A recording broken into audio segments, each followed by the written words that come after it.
Life Live with host and founder of New Life Ministries, Stephen Arterburn. New Life Live is dedicated to transforming lives one at a time thanks to the giving hearts of you, our listeners. Our goal is to provide you with wisdom from God's Word to give you hope and help in life's hardest places. If you have a question you'd like to ask today, our phone lines are open. Call 1-800-229-3000. That number again is 1-800-229-3000. Now here's Steve.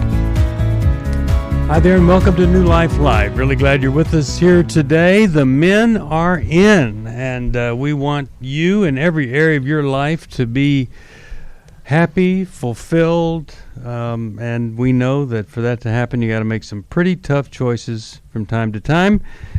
Here are a couple of guys that have made those choices. Chris Williams and Milan Yerkovich. Hi, guys. Hey, good morning, Steve. Hi, Chris. How are you? I'm good. How are you guys doing? I'm doing well. Good. Good to see all of you. Well, it is great to be here, and if you're not in the holiday season, you got to move quickly here because it's going to be over. I think because Thanksgiving came so late, it just seems like Christmas jumped up on us, and it's kind of exciting and fun, and I hope that you're able to truly honor what Christmas is all about, and Christmas is all about is celebrating the birthday of our Savior. And are we ever happy about having a Savior that cared enough about us to come and die for us? But as we all know, Jesus didn't just show up on Christmas in a barn. He's been here for quite some time. Before time. All of time. Jesus has been here. And so it's really important to remind our children that, we celebrate Christ, but Christ has been around a very long time. He was with God. He is God. Everything was made through him and for him and by him. That's the reality. But we celebrate his birth. If you want to join us, we would love to celebrate whatever's going on in your life or help you with a few things that maybe aren't too celebratory, you might say. And so call us 1-229-3000, 1-800-229-3000, 1-800-229-3000. We're going to be here for a couple hours, and we would love to talk with you.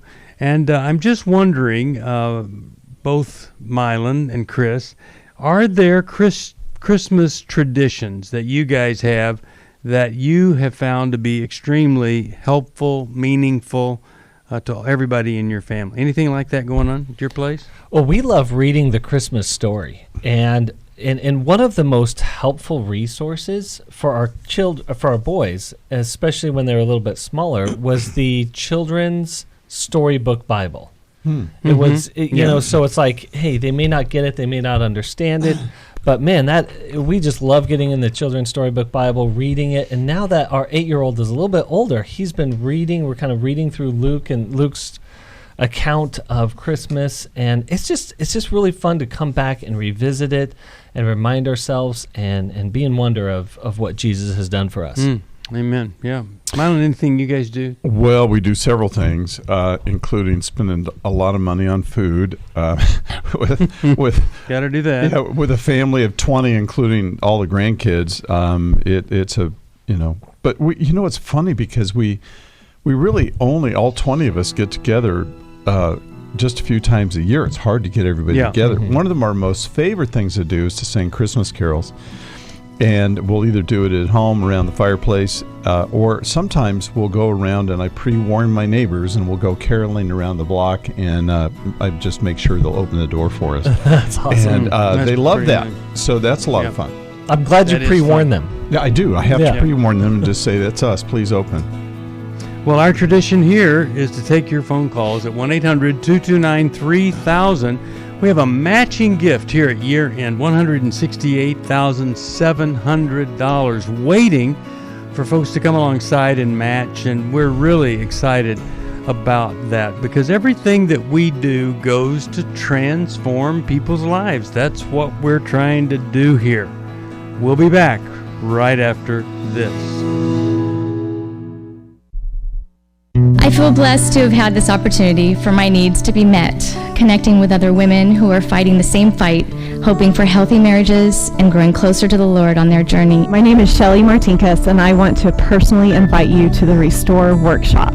If you have been affected by betrayal, it might be that your husband has been looking at pornography, it might be an emotional, a physical affair. I would love for you to come join us. I feel encouraged and hopeful that even in my struggle, I am enough. You will leave with hope, with a community of sisters ready to support you, and you will also leave with tools to move you forward on this journey. Through the sharing in our small group, I realize that I am not alone. Please don't hesitate. Pick up the phone, call 1-800-NEW-LIFE. I would love to see you there. The Restore Workshop is coming to Southern California February 28th to March the 1st. Call 1-800-NEW-LIFE to find out more. That's 1-800-639-5433 or online at newlife.com.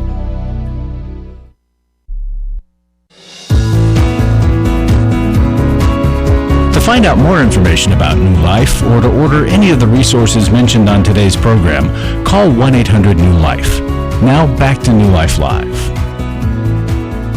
We're back, Steve Arterburn. Let's go to Ann. Ann is calling us, and she's calling us all the way from Derry, New Hampshire. Listens on WEZE. Ann, how you doing today? What's going on in your life? I'm okay. Can you hear me? Yes, we can. So my son is 18 years old. He lives at home. He's a senior in high school. And over the past few months, I've found out that he's depressed and suicidal, and he's resistant to medication and treatment. And he's actually been, he was hospitalized briefly for just a couple of nights, but then he left against medical advice. And so I just want to know what's the best thing to do to help him. Well, what is all the cause of this? What's been happening in his life that he would reach this kind of state?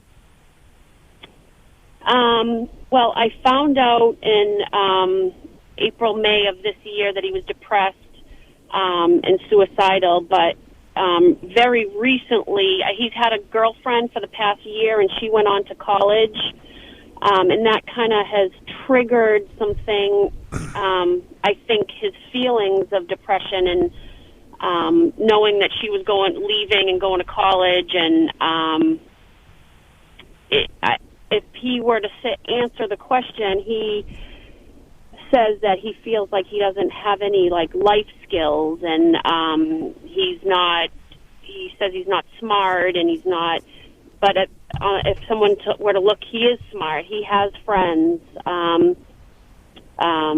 He has all those things. He's done well in school in the past. Is he going to college anywhere? No. By Why his is that? choice, because he's kind of said that he didn't want to waste his money and he wants to do something else. And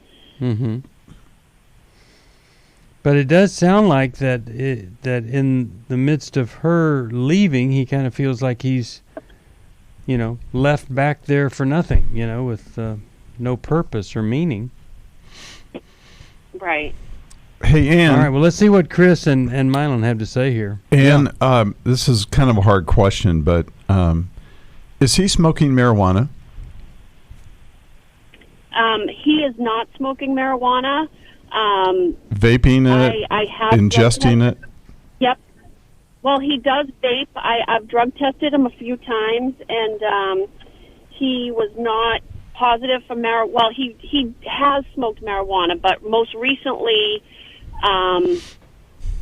it's been negative. But I know that he used LSD recently, and I know he had tried Adderall to help him in school, but he purchased it himself, of course, illegally, and I know that he had a few times when it was very apparent that he was abusing the Adderall.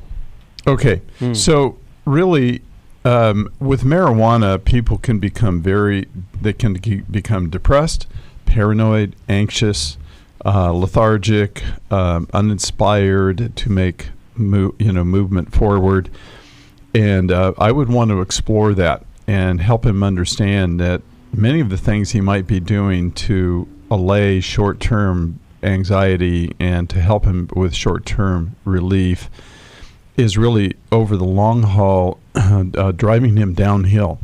And a lot of people don't know that. That's not that message is not popularly spoken of and shared. It's not Facebooked. His generation just says this is cool, it's okay, it doesn't hurt you, but it really does. Chris, you know more about this than I do. Why don't you share something if there's anything else you want to add to that? Well, yeah, THC or marijuana-induced mental illness, especially, we've seen a lot of cases in my practice of psychosis, and there's a lot going on there. We can't treat these things as innocent as the big companies that promote these things, especially in states like California where it's legal. This is driven by a lot of, shall I say, money-driven, skewed information.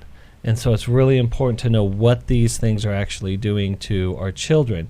But with that said, Anne, I'm curious, where's Dad? We are divorced. His dad, he's available and he's there because I have another son, but he hasn't had a good relationship with him.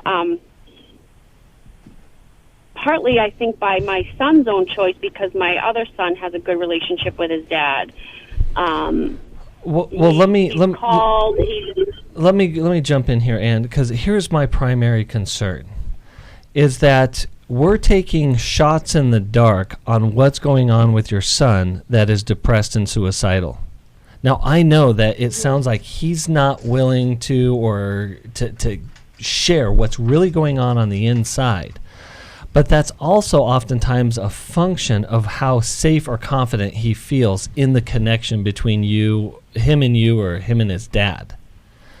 And so he needs a safer connection to really talk about what's going on the inside. And I think that there's a lot of shame messaging that is going on inside of him. He can't do this, he can't do that. A lot of learned helplessness, and that actually drives a lot of addictive behavior. We want to medicate this learned helplessness, this hopelessness that we find in the world, but we got to find out what's going on the inside. Well, think about this. And he used marijuana. He was a user of marijuana to the extent that you had to have him tested and stuff, and he quits. Okay, so now he doesn't have marijuana. So now what's he going to do other than feel like I've got to destroy myself? I can't live like this. The thing that was his retreat wasn't the comfort of a father who was confident in him and could build him up from the inside out or comfort him. And so now that thing that he went to that everybody said was okay, he's saying, I'm not going to use that, or he's not using it. And so he's like every other person that gets involved with drugs. When you stop, if you're not in some kind of recovery, you're desperate. You're in trouble. It's serious.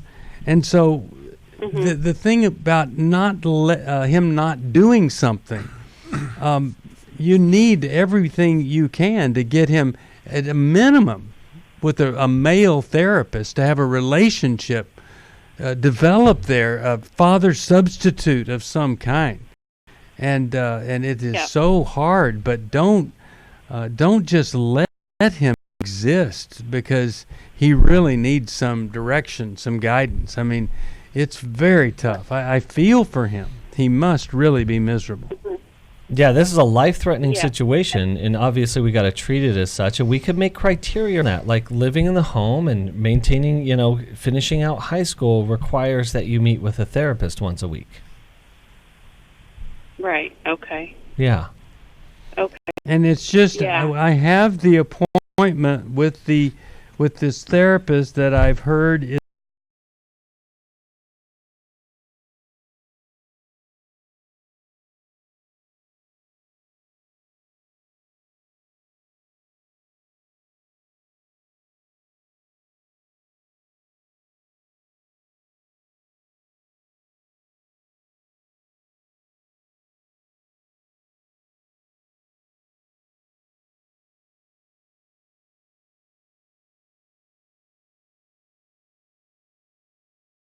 that extra strength, the extra boundary to say, this is what we got to do, this is what's got to happen.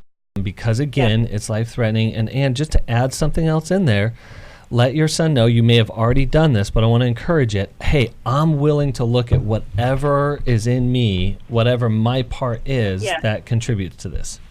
This is one of the most difficult ages of your son's life. And as parents, raising an 18-year-old that is not motivated and struggling and lethargic and et cetera is really, really difficult. It's a hard phase.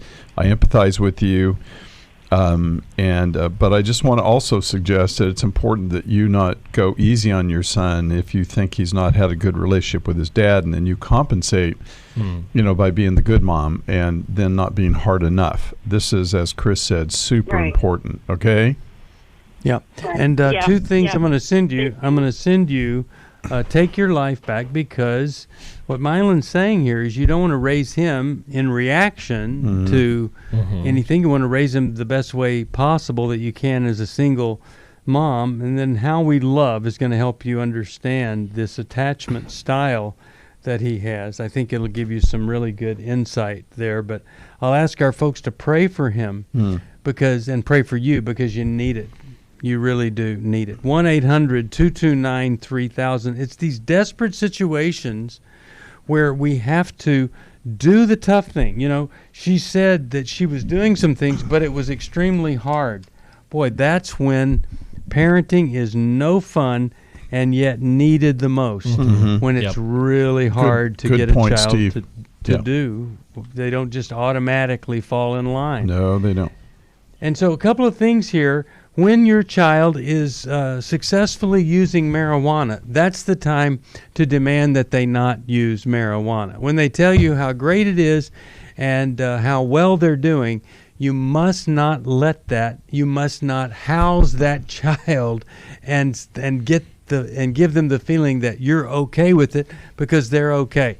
Because you're not okay when you're smoking marijuana, when you have that need. It doesn't matter. Willie Nelson just stopped. Willie Nelson's a multi-millionaire, and he and has all sorts of stuff around him where he could smoke marijuana and show up and sing. So that's a little bit different than people that have to do different kinds of things in life. You can't use the example of one person who's smoked for years and say, hey, I'll be able to do this for years. It's really tough. And as I said the other day when Solomon was in the audience while I was preaching, the marijuana today is much stronger than the marijuana I smoked when I was in college. And he was able to hear that and know that the only reason I said it Steve, is I want him to stay away. If Woodstock Weed was riding a bike right now, it's F-35 fighters. I mean, the potency is unbelievable. And I don't want us to sound like stick-in-the-mud moralists. Because the reality is what we see in our offices is devastating as a result of this. I don't mind being called a stick-in-the-mud moralist, personally. I don't mind it. I don't mind it. But I don't want to be dismissed because it's so much more than this. Anything, that's exactly right, Chris. Anything that you become dependent upon to manage your emotions, that the public will not, other than, the Center for Disease Control and various places like that, the popular opinion is this stuff is harmless, and it's not. It's worse and worse than it's ever been. So, and please don't get confused. The goal is not stopping. The goal is starting a different way of life with responsibility and recovery, so that you can cope with life without the tool you had that was destroying things. Let's go to Melissa, Warrenton, Virginia, listening on WAVA. How you doing? Hey, guys. I'm doing fine. I just appreciate you guys so much. This is like the third time I've called in, so and I'll get right to it. I have a 4-year-old let's try to get it right this time, okay? For real? Are you kidding me? Okay. So I have a 4-year-old daughter. My husband has kind of being self-destructive. He's been, oh my gosh, so he's lied, he's cheated, and I found out he's been cross-dressing. He has not really, he goes to men's group, and he started in the program I can't remember the name of it, but you guys talk about it a lot. He goes once a week and restore or something like that. And so he kind of considers that's good, like he's doing everything that he's supposed to be doing. So even while he's doing all this other stuff, he's going to these groups. Anyway, long story. We have a 4-year-old little girl, and I find that I'm very angry at him for everything. So when I'm trying to deal with her and make appointments and go to appointments and stuff with him, it's very difficult for me to be like, oh, hi, yeah, let's meet at this appointment at 2 o'clock. So I'm struggling with where do I put that anger? What do I do? All of that anger. Well, I would be experiencing, I'd be experiencing that too. We'll give you some help right after this. Listening to New Life Live, 1-800-NEW-LIFE. These are difficult things to discuss at a church. It's why we're here. My wife asked me for the first time in 2011 if I would consider myself a sex addict, so I signed up. You know, I'd read the Every Man's Battle book, and it was a great book, but the workshop, it was the experience that really was key for me. If they go to EMB, they're going to be in good hands. You know, this is a safe place. They're going to be surrounded by men that simply walk the talk. The weekend leaders that they will go through this workshop with, they'll help them to get to the root of their issues. You know, I've been through a number of well-preached sermons, listened to and read countless books, been to a number of seminars, but EMB for me it was a game changer. It truly saved my life. Being in this community, being in this workshop, being around these men will change them if they'll let them. You're going to encounter men that will meet you where you're at, and you will instantly walk into a safe place where they're welcome. If you're struggling, call us. We don't want you to go on struggling. Just give us a call. It's 1-800-639-5433. It's 1-800-NEW-LIFE. Hi, this is Steve Arterburn, and for 30 years, New Life has been the most trusted name in Christian counseling. I'm an addict, and I'm trying to get God in my life again. You seem to be able to get to the crux of a problem quickly. Our Christ-centered treatment programs can help you break free to embrace all that God has for you and your family. I just want to thank you guys for bringing me to a relationship with Jesus. There really is help for marital problems, depression, addictions, panic attacks, and feelings of hopelessness. I came back with so many tools to help me prepare myself to fight this struggle and this battle that I have every day. You can start living again today, living the life God intended for you. Help is available at 1-800-NEW-LIFE. They did care, and they did follow up very lovingly, and it made all the difference in my life. Call us at 1-800-NEW-LIFE. Someone who cares is waiting at the other end of the phone. God can open the door to a better tomorrow right now. Just call us at 1-800-NEW-LIFE. 1-800-639-5433.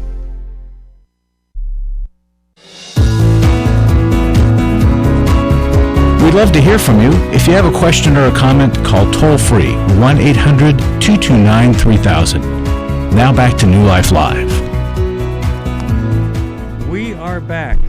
And sometimes in the Christian world, people just offer these little things and want things to be all better and everything. When your husband is cross-dressing and then somebody says, oh, well, you should just forgive him or whatever, hey, that's not enough. We need greater wisdom. Something's got to happen here. And so Melissa, now, did you say he was unfaithful to you? He's been unfaithful? The girl, Melissa? Supposedly, I guess. Yes, can you hear me? Yeah. Are you there? Yes, he has been unfaithful? He went to visit somebody he met online just this past weekend, and before he went, I don't know what he did.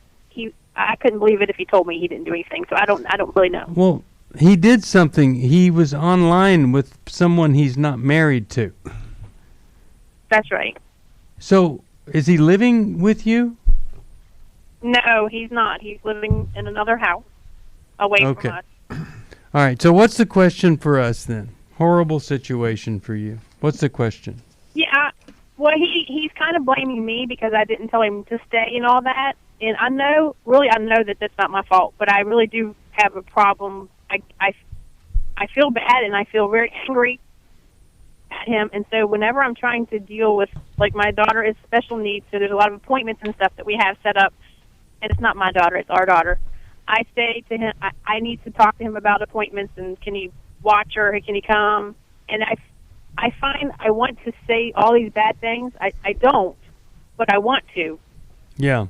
And it's very hard to even communicate because I just want to kind of scream, and I don't know what to do with all this. Well, sounds like to me he's divorced you, but you guys have not had the paperwork filled out yet. What's stopping that?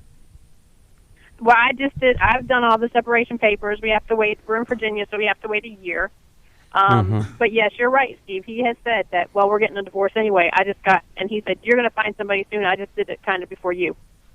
So you're hoping that we can help you motivate him to be there for you, or help you deal with the anger that every time he disappoints you and doesn't help you that you're experiencing. Just help me deal with the anger, because I mean, I've gotten everybody on board I can here with the church and with some other things. I don't know what else to do for him, so I got to do something for me in my anger, so that I'm not an angry mom, because I get short with her. Yeah. Okay, so I've got a thought here, but I want to hear from Milan, you first, and then Chris, on this ongoing anger that's there. What do you think? Well, Melissa, if you keep saying nothing and you stuff it and you hold it in, it will leak out someplace or another. It will chew you up on the inside, and it will, leak out, and your daughter will be the recipient of it, and that's hard. Listen, you have all the right to be angry. The Bible says be angry, but just don't sin. So how does one be angry? And, well, it's a natural God-given emotion because we're made in the image and likeness of God, and you have to get angry, which means you need to tell people what you really think. You need to tell your husband how disappointed you are, and you need to be able to express that. I definitely tell him. Okay. So then secondly, the other thing you need to do is to separate from him and perhaps realize this is not a responsible man. This guy, your husband sounds like a teenager, and he does not know how to operate in life, and perhaps you need to develop a life that is less dependent upon him so he doesn't disappoint you, even though you're co-parents of this child. And I'm sorry, and I know it's very hard for you. I would also get into a grief recovery group where you can, because you faced a massive loss, the loss of having a disabled daughter, and also the loss of a marriage that seems normal or common, and I would get into a processing group of some sort, and or a trauma group where you can do trauma recovery, because all this is traumatizing to you. But I would get into a group, and I would be in a place where I could process. Chris, what do you think? Okay. Yeah, I would say the same thing. And if you haven't attended the Restored workshop that we offer, I would see, it's not coming up until February, and it's here in Orange County, California, but I would definitely do that. But to speak to the anger, we do have to be careful with this, because as Milan said, oftentimes when we don't express our anger appropriately, we bleed it out into some destructive areas, and one of the areas we do is we get angry at ourselves. We turn the anger in. And so to protect yourself from continuing with the anger trap, as Milan said, set really strong boundaries. And in the loss of the marriage, it's going to require a process of letting him go. We call that detaching. Letting him go, letting him go, letting him go. What is he doing? None of your business. What is he thinking? None of your business. That way you're not trapped in being hurt over and over. And in these groups and in your own therapy, underneath the anger is a lot of hurt, and you got to go through the healing process by touching that hurt and processing through it.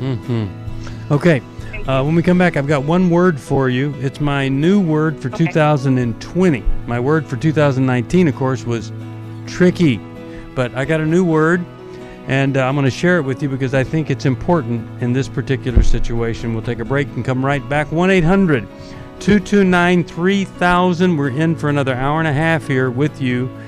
Not your typical Bible study situations we're dealing with here. And we're so thankful to every person that supports us to allow us to do what we're doing. of my life, I've been dealing with an opiate addiction. Why is opioid addiction quickly becoming one of our nation's biggest killers? Maybe it's because it isn't only those who are addicted who are in denial. We did what I see so many parents do, is it can't be an addiction. There's something medically wrong. It's impossible to solve a problem when you don't know what you're up against, and families will try to find any explanation except the one that will put them on the right path. Alcoholism and drug addiction is a family disease. It doesn't affect just the individual. If someone you love is abusing painkillers, know what you're up against. It's time to admit it's addiction and seek treatment. Call us today at 1-800-NEW-LIFE. We have Christ-centered partner treatment centers around the country. Call 1-800-639-5433 or visit us online at newlife.com. We just made a decision. We will do whatever it takes. 1-800-NEWLIFE. Hi, this is Steve Arterburn, and for 30 years, New Life has been the most trusted name in Christian counseling. Your ministry has saved my life. If you struggle with emotional hurt, family or marriage problems, the pit of depression, or the pain of addictions, we can help. I'm down 100 pounds now from what I was. You guys are awesome. You're a blessing to America. Our treatment programs provide clinically appropriate solutions from licensed professionals, all in the biblical framework. I have had problems with alcohol. I think God has ordained this place to be His. You don't have to be a prisoner of your pain. Help is available at 1-800-NEW-LIFE. She tells me that I'm a new man, and I feel like a new man. It worked for me, and it can work for them too. This time it is different. If you're ready to take the first step toward genuine spiritual and emotional healing, please call us today at 1-800-NEW-LIFE. God can open the door to a better tomorrow right now. Call 1-800-NEW-LIFE. That's 1-800-639-5433.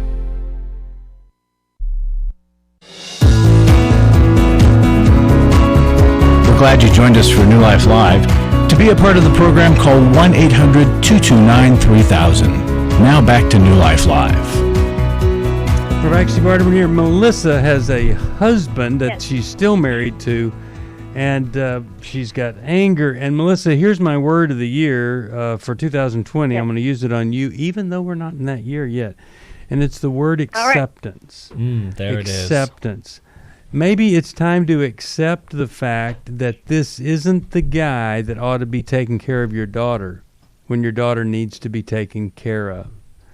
Maybe it's time to accept that he's not fit to be a father. And maybe it's time to accept that he will always be the same, most likely, so that you're not disappointed every time he does what he's been doing for so long. What do you think about that? Yeah. I think that's true. It scares me about the part about the not fit to be a father. I guess and so that just scares me a little bit because I'm just, I guess that's just really hurtful for her. But I understand. I hear what you're saying for sure. Well, I just wonder, what is your assurance that one day when you're leaving your daughter with him, that some person that he's been trolling for online, he doesn't invite them over? Oh, yeah, absolutely. I have none. I have no assurance of that. Yeah, that is right. So I think you have to accept that things might be worse than you're even willing to look at right now. Yeah, yeah. Because your daughter really needs you. Yes. And you need to stay sane, and maybe the only way to stay sane is this word acceptance. Melissa, I'm sorry. I was just going to say one more thing. Just the big book says, acceptance is the answer to all my problems today, and that really can be true. Yeah, Milan. So, Melissa, I was going to just say one of the things you have to really wrestle with is how angry you are at yourself. Ooh, yeah. How did I get roped into a relationship with this guy, or how did I choose, or how did we get here, and why am I here? And looking back, we can become very angry at the choices we've made, and that's a part of what we need to do in terms of processing and having somebody safe to talk to. I just want you to think about that too, Melissa. And then be able to forgive yourself and just realize you didn't see the whole picture, and it just helps you to continue to try to make good choices for your daughter. All right, let's go over here to how about we talk to let's see. Is that Celine? No, that's there's Celine right there. Hi, Celine. Wait, mister. There, got her. Houston, Texas. She Hi. listens to the program on the app. How can we help today? Hi, can you hear me? Yeah. Okay. I have called the show before, and thank you guys have helped me so much. Now I have a situation with my son. He's 12 years old. The last time I called, I told you that kids bother him in school. He gets bullied and stuff, and we've been working on that. But I talk to him, we figure out what to do with the situation. But now I realize that something's going on because he's not processing things, and he seems to be getting angry more. And the unfortunate part is I have a 6-year-old daughter who is a super bugaboo, as every little girl can be. Now, what happens is he ends up taking out his frustrations on her. So when she's trying to play with him or do something, and when he gets to his limit, he gets angry. And as of yesterday night, he literally slapped his sister, and I don't know what to do with that because that's not the kind of boy he has always been. So I just wanted to know what else I can do to help him. Okay. I think it's always so hard when we come to realize who our children are and who they've come to be and what they're capable of, rather than, what we thought. And it's a horrible thing that he did that. It doesn't mean he's all bad, but it does mean that you have to do some more serious things than just hope things work out for the best. Chris, what are your thoughts? My first thought is hurt always rolls downhill. And that is when we're powerless against the bullies at school and we have all of this hurt and anger and frustration inside of us, we're looking to power up on somebody else. And obviously, whoever is in a power down position that happens to be in our way gets the brunt of that. That's actually something that happened in my home as being the youngest. And that's really painful. And so I think the first thing, with your 12-year-old, is he in the same environment where he was bullied? Yeah, he's still in the school. It's in school. I would look at seeing if we can get him in a different place. The first thing that he needs to feel is protected. He needs protection, and so that he feels safe, and when he feels safe, he's going to be safer for his sister. Yes. And obviously he did mention that because when he tells us that, my sister pinched me, we're like, most of the time I guess we're always like, she's just a kid, it's okay. And yesterday he said that, when he tells the people at school that somebody's bothering him, nothing seems to be done. And I guess that's what we are doing too. And I guess that's what's piling up for him. You're seeing that well. You're right. Yeah.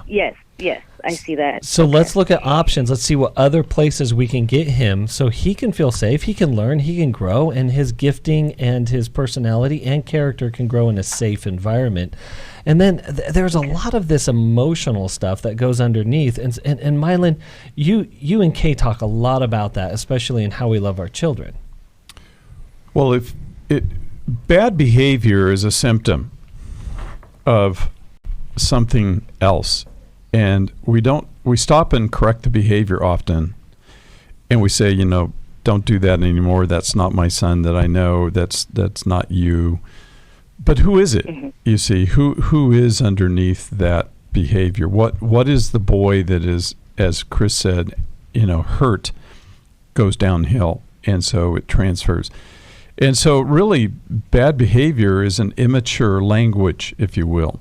And so to then put words to and names to, who are the bullies? What do they do to you? Tell me how you feel. Where do they harm you? What are the feelings and emotions you have when you feel trapped and you can't get away from these kids and they're tormenting you? And, you need to hear and help him be able to put a full expression of what's going on and the feelings that accompany that, so that he is fully understood. And then when that happens, he then understands why he's hangry and hitting his daughter or his sister. And then you guys as a family can choose to do something about this. But we understand first and fix tomorrow, just metaphorically, just at a later time. Mm-hmm. And it's really important to help him really outline and tell you everything that's going on, and to talk about how scared he is inside, how humiliated, embarrassed, beaten down, and shameful he feels. Mm-hmm. And you see, those are the key feelings. While you're working on what's... Can I say something? Yes. We do, so the last time I called, it was, of course, you guys mentioned about, talking to them and having time with them. So I have 2 kids, so I split it up into 15 minutes. So every day I talk to them 15 minutes, and we're like, okay, this is me and you, what's going on? Mm-hmm. So he does tell me about the kids in school and what they do, and I ask him, we even have, Milan, we have your soul words printed in every room in our house, and I'm like, what is it? How does it make you feel? And what is it? So we do that, but I guess there's no solution. He'll still go back to school, and the bullies will still do this. But you need, that's what Chris is saying. We have to get him to that place of protection. Steve, what were you going to say? Well, I just wonder, I literally would be looking at getting him enrolled in martial arts or something. My kids got involved with climbing, and they developed some strength and competency. I would be, while I'm nurturing him and looking at those things, I might be thinking about how can we equip him to deal with these folks where he feels strong and competent. And it'll take a while, but I feel for him that he feels helpless in the face of the bullying there. So it's something for you to consider for him. It really could. Okay. Well, I've just seen it. I've seen it change the way a child feels about himself or herself when they have that inside of them, that they're either acquiring a skill or they have it. I'll tell you, once you have a black belt in Taekwondo or something, nobody can take that from you, and you're always known as that. It's like a Eagle Scout. It's powerful. Anyway, consider that. Let me send you How We Love Our Kids, and I hope and pray something that we've said is helpful. That boy is worth it. He's worth saving, and he needs a lot of different kind of help. We'll be back right after this for more New Life Live. 1-800-229-3000. She said, we need to talk. She's asked me for the first time if I would consider myself a sex addict. I thought it was just about admitting the things that I had done wrong. I never had a clue that it was about redeeming our story. I thought it was just about coming clean on what I had done. I had no idea how to help her with her pain. She was a mess, I was a mess, and we got divorced. Going to EMB, surrounding myself with these other men, they accepted me for who I was and what I had done, but they challenged me to step up and do better. They'll be around other men who are not just pointing the finger, but willing to get in and wade through it with them, get in the trenches. They'll get hope from this workshop. Take my sweet wife and my story. We were divorced, remarried, and on our way to what I think will be the sweetest years of our lives. It's no longer simply about surviving. For the first time ever, we're thriving, we're enjoying where we're at. Hey, listen, if you're struggling, we want to see you at the workshop. Give us a call, 1-800-NEW-LIFE. I was really living a very anxiety-filled life.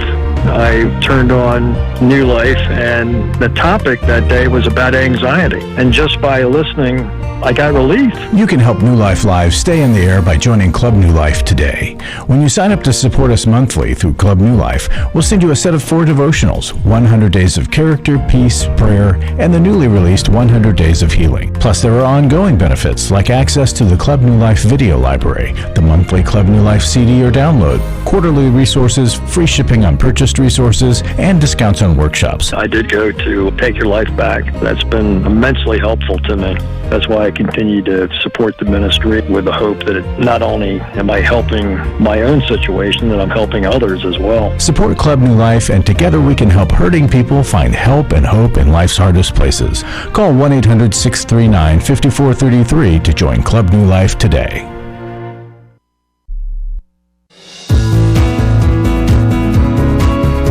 find out more information about New Life or to order any of the resources mentioned on today's program, call 1-800-NEW-LIFE. Now back to New Life Live. We are back, and I want to talk to Larry Sonnenberg. Larry, all these calls, I've said it, these are not things that are easily dealt with in church. It's why we're here. We want to help folks, help people know how they can help us help others. Steve, the best example of that was a note I got, New Life got a couple of days ago. It said, as a child, I believed I would spend my life in a mental hospital without godly counsel. And your ministry, and without your ministry, that's probably where I'd be. And that's what New Life does. People are on the brink of going into a mental institution. They listen to the program and find there's hope and there's help and there's healing. And that's why we seek your support. And the best thing that you can do right now is make a year-end gift and designate it to our matching gift fund. $168,700 was put out there as a challenge to our listening audience to match here before the end of the year. And so, every gift you give will be doubled. But we can't get it soon enough because I think that I just think God's going to bless this place and this ministry in a way that we can reach more people and do more things and help in ways that we don't even know right now. I think Ephesians 3:20 is coming at us, where God says that he can do things beyond what we can think and imagine. Mm-hmm. Yeah. And so we're looking forward to that. And you could boil it down to this, what we do here. We apply God's wisdom to some broken hearts and homes to transform those lives into redemptive relationships. That's what we do. Mm-hmm. It's applying God's wisdom. It's not just knowing it, but it's knowing when to and how to apply it. And there are no simple solutions to these difficult issues. And if you can help us help others, please call us right now, 1-800-NEW-LIFE, 1-800-NEW-LIFE. Help us help others. Please consider us as we come to the end of the year. Most everybody is giving at year end. Please help us help others. We are strong, conservative, very, very credible folks when it comes to being good stewards with your money. Last thing, Steve, should have been the first. I want to thank everybody who made the matching challenge. I want to believe the people who are thank the people who are responding. Can't thank people enough. Amen. All right, let's go to Pat, Denver, Colorado, KRKS, our final phone call. But if you're on and you hold on, we'll be doing this in another program right after this. This is Pat, Denver. What's going on, Pat? Well, I just want to let you know that, first of all, that I'm an 87-year-old mother of a son who is dual diagnosed with, he's got the alcohol and he's bipolar, and he's suffered with this now since age 14, and he's now 63, and it just seems like things are getting worse and worse. The anxiety and the depression is just overwhelming him. And he's never stopped the drinking? Is that right? He's never been able to stop drinking? He lies about it, and says that he doesn't. And so I think, he plays the game with the meds and the drinking. And how about this? Does he play the game with his mom too? Does he use you and manipulate you? I've been used and abused, and I'm so sorry. Yeah, I have. He did hold down a job for 29 years with United Airlines, and he has times when he's been better, but after he once. They offered him retirement, and he's always had not managed money, so I have paid rent for him. Okay, so what's the question for us? Because we're almost out of time here at the end of our program. What's your question? Well, Well, how do you just ignore? I mean, like the text that I got this morning, he either doesn't make any kind of contact, or I get a text saying, "This is the worst I've ever been. I'm dying, and I just want to be with Jesus."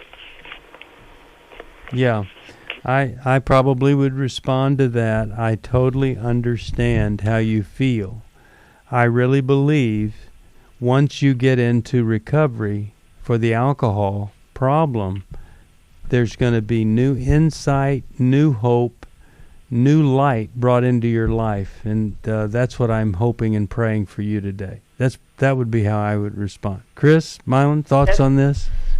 Yeah, 63 years is not too late to get into recovery. And bipolar is not too big of a problem to get into recovery. And so both need to obviously work together. Most people who struggle with addiction have a serious mental disorder. Not everyone, but many do. And so it's basically, you know, what Steve was saying. I'm sorry for the way you feel. I understand that. But going back to, son, I'll help you get better, or I'll help you get the appropriate help, but I won't continue to help keep you stuck where you are. Killing yourself, really. Yeah. Well, Milan, do you have a thought here? Because I'm thinking that the more she helps, the more helpless he feels. The older he is, the more helpless and out of options. What do you think? Well, Pat, what I heard you describe was anxiety and depression, and that doesn't necessarily equate to bipolar. I think it's important to always be looking at whatever diagnosis is tagged onto somebody, and always question that, because I hear a lot of things tossed out there, and then people operate as though that's true, and I don't take that as true whenever I hear somebody with a diagnosis, or they say it or they report it, because I hear a lot of different professionals saying a lot of different things about people, so I don't just sit on that. If he's anxious and depressed, it's a miserable, miserable existence. I could see why he wouldn't want to live. But as Steve and Chris have already said, the most important thing you need to do is work on the addiction first.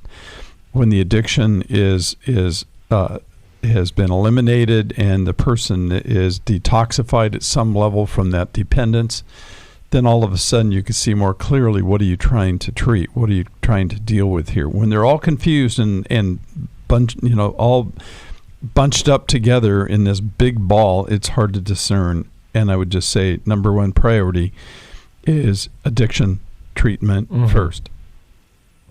All right. Okay. So after drinking this many years, though, can that affect the brain to where he's,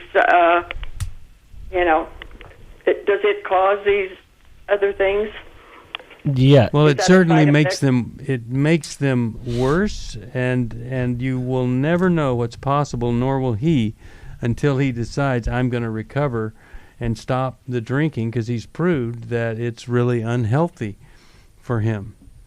You know, it's just never too late to get better. And if he would get better, you know, there might be 30 years literally left on a life like his where he could do some great things. There's pain right now, and it's servicing the problem. And what you want is his pain servicing the solution. And if you lower the pain enough where he gets by, but he doesn't solve the problem, then have we really helped him? You know, sometimes we're protecting people from the pain that could be the pain that flips them right into, let's get some help after all these years. 1-800-229-3000 if you want to join me for the next program with Milan and Chris. 1-800-NEW-LIFE if you need some help or you want to help us. Thanks for listening. We hope this program has helped you by giving you insights for handling the challenges you face in your life. We want you to know that we're here for you, but you also need to know that New Life Live is a listener-supported ministry. To make your donation or to get any of the resources mentioned on today's program, call 1-800-NEW-LIFE. That's 1-800-639-5433, or write to us at New Life Ministries, P.O. Box 1029, Lake Forest, California, 92609. Please join us again tomorrow for New Life Live.